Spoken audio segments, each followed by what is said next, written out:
The Commonwealth has a new king and Australia a new head of state. King Charles III, the Queen's oldest son, has succeeded his mother to the throne. It's a job he's spent his whole life preparing for. One he could only inherit through the death of his mother. To Princess Elizabeth, heiress presumptive to the throne, a son had been born. It has been a long apprenticeship, and unlike the Queen, he takes on the duty at a time in his life when most people would retire. I believe no one has ever been better prepared for the role of head of state than the new king. He's been heir to the throne for so long, but it's not just that. He's been very assiduous, hard-working heir to the throne. I, Charles, Prince of Wales, will become your liege man of life and limb. He does it for no other reason that he was born to do it. I mean, no one says work 16 hours a day, sir. I mean, he does it because he wants to. But you know, I think you're very sexy. Oh, no! For the Prince of Wales, living in a less deferential age has had its challenges. But as heir, he has brought attention to some of the most pressing global issues. Yep. The combination of pollution and overconsumption of finite natural resources. The urgency, I think, is even greater to try and do something about those challenges. So I would ask how these people are going to face their grandchildren. Speaking out about the environment for more than 50 years, gaining a reputation as one of the world's most respected and pioneering campaigners. But sometimes you think that, do we really have to face catastrophes and chaos before we understand that real action needs to be taken? And the difficulty with all that is that by the time you try to take the action, it's already too late. While some people might have found his interventions inconvenient to the running of their particular versions of business or thinking, actually in the end I think the world will look back at his career as an environmentalist and say that it was an incredibly important contribution at a critical time. Through his Prince's Trust, he connected with millions of young people. His approach liberal and inclusive, especially when it came to race and religion.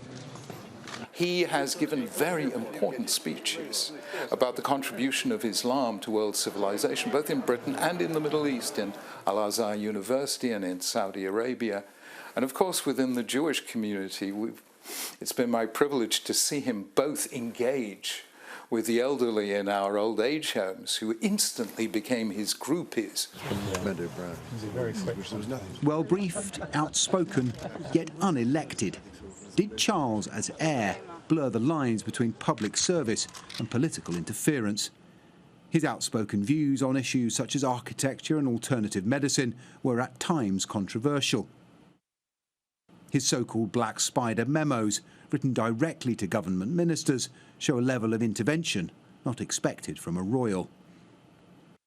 I think he enjoyed the controversy.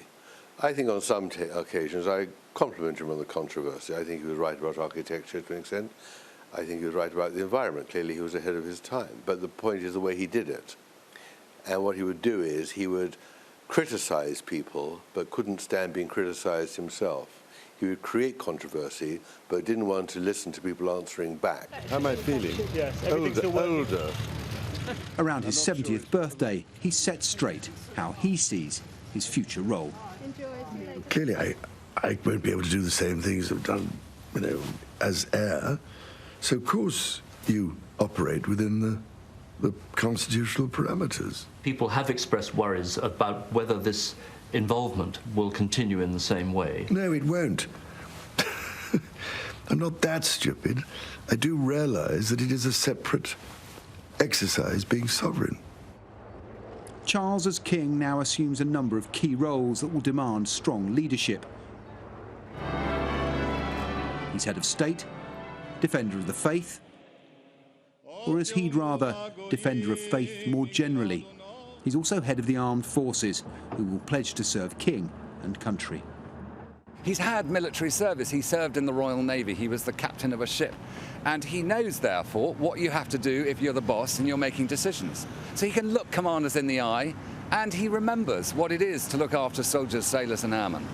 Now as king, he will receive defence briefings all the time. He's an excellent figurehead for the armed forces. There was a time when the thought of the Prince of Wales as king went against the public mood. A failed marriage, followed by tragedy, and Charles's popularity plummeted.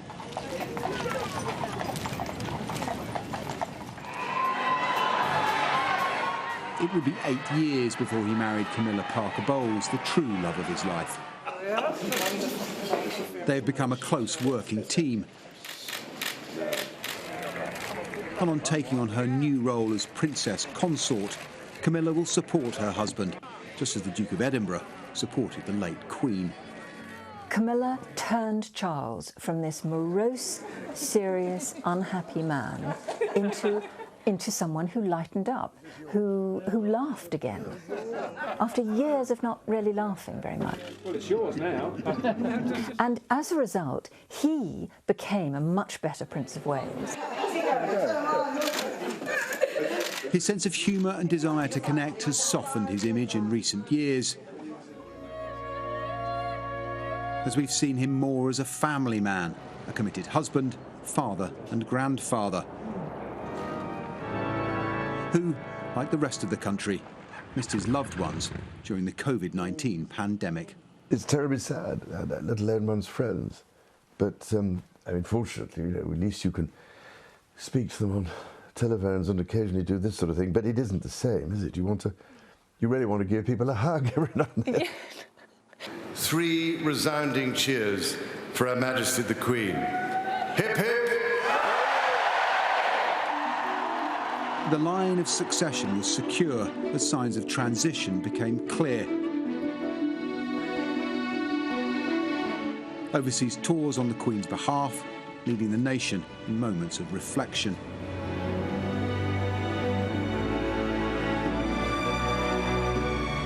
With the support of his family, he embarks on his new role. After decades of watching, learning, supporting, and developing a deep sense of service, he now takes his place as king.